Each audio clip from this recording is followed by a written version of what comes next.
أنا أول حاجة لفت نظري هو العنوان بتاع الاستاتكس في إنه هو ار وي، نحن منو.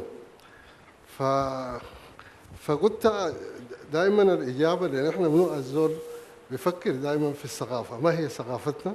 وكل الشعوب بتحاول تبرز ثقافتها لما يسألوها أنتم منو؟ الهنود، الصينيين، المصريين، دائما بيركزوا على انه لما يقولوا نحن منو طوالي الزول بيفكر في ثقافته، في تاريخه.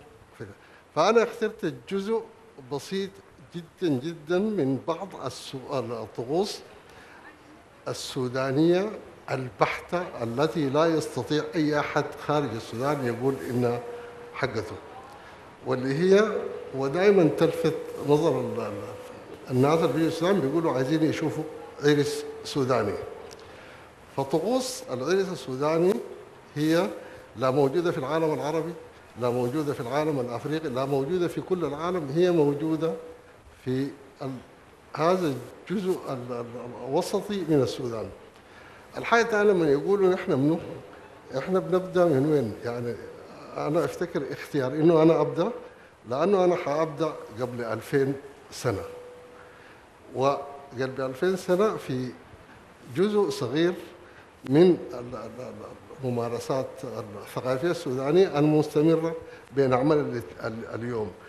2000 سنة نحن بنعمل في استمرارية ثقافية في أشياء كثيرة، ولكن إذا قلبنا حنجد صورة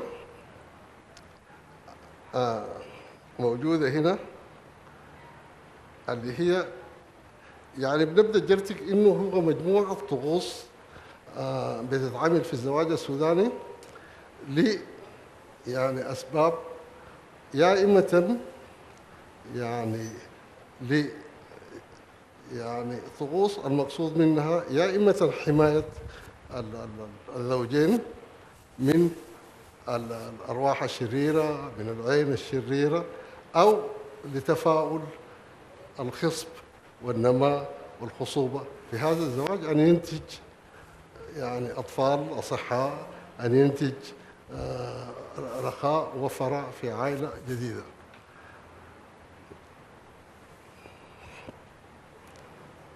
هنا عندنا ده شكل العرس الآن، وده شكل العرس الآن، عريس وعروس ولابسين هذه الأشياء. وإذا رجعنا ل2000 سنة بالضبط نجد هذه الصورة اللي هي ده عرس موجود في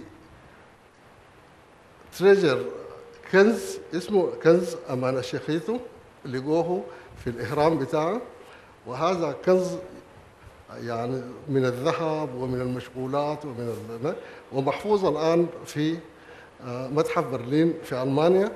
وده الصورة الكبيرة دي مكبرة من خاتم صغيروني، هي واحد من الختم اللي توجدت في الكنز بتاع أمانة الشيخ.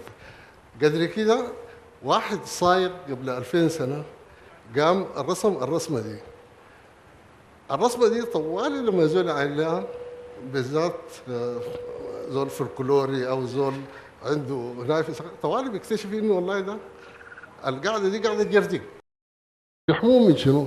الآلهة دي الأرواح الشريرة والعناية يعني بتعمل في العرسين حاجتين الناس بيسمون كبسة، سموها مشاهرة، وهي دي دائما يعني إذا حصلت يعني بيصيب العرسان ديل يعني بيصيبوا نوع من الأمراض النفسية في الكبسة والحاجات زي دي، بيصيبون عقم ما يلدوا، أو لو ولدوا لو حمل يحصل إجهاض، تحصل مشاكل كثيرة جدا جدا في العناية لو ما عملت الإجراءات.